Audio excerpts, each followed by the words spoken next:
ഇന്നൊരുങ്ങിക്കിട്ടി എങ്ങോട്ടാണെന്നറിയാമോ? കുട്ടുവിൻ്റെ പൂട പൊഴിയുന്നതിന് മരുന്ന് മേടിക്കാൻ മുണ്ടക്കയം വെറ്റിനറി ഹോസ്പിറ്റലിൽ. അപ്പോൾ ഇതെൻ്റെ പുതിയ ഡ്രസ്സാണ്. മീഷോയിൽ നിന്നാണ് മേടിച്ചത്. നല്ല കംഫർട്ടബിളാണ്, നല്ല കളറാണ്.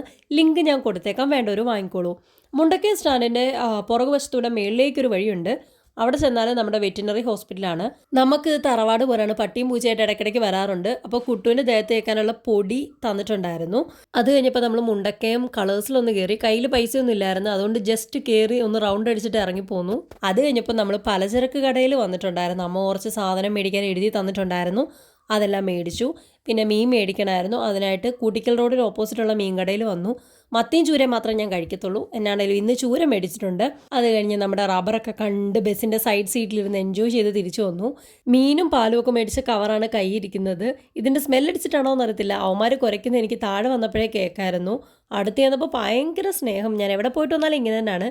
കുട്ടും മിക്കി ഇങ്ങനെയാണ്. ഇനി എന്നോടാണോ കയ്യിലുള്ള കവറിനോടാണോ എന്ന് തമ്പുരാനറിയാം. പിന്നെ ചൂര എടുത്ത് ക്ലീൻ ചെയ്യാണ്, ഭയങ്കര കഷ്ടപ്പെട്ടു. പന്ന ചൂരയായിരുന്നു. അമ്മ എന്നെ പറയാൻ ഇനിയൊന്നുമില്ല, നോക്കി മേടിക്കാൻ അറിയാൻ മേലാത്തോളം ഇതിന് പോരുതടിയെന്ന് വരെ പറഞ്ഞു. പിന്നെ ചൂര ഒരുവിധം വറുത്തു. എന്നിട്ട് ഞാൻ 5 മണിയായപ്പോൾ കയറി കിടന്നേച്ച് ഒരു 7:30 ആയപ്പോൾ എണീറ്റു. അപ്പോൾ അമ്മ ചായ കൊണ്ടുവന്നിട്ടുണ്ടായിരുന്നു. ഇനി ഇതുപോലെ എഡിറ്റിങ്ങും കാര്യങ്ങളൊക്കെ ആയിട്ടൊന്ന് കയറണം. അപ്പോൾ ഇത്രേ ഉള്ളൂ, ബായ്.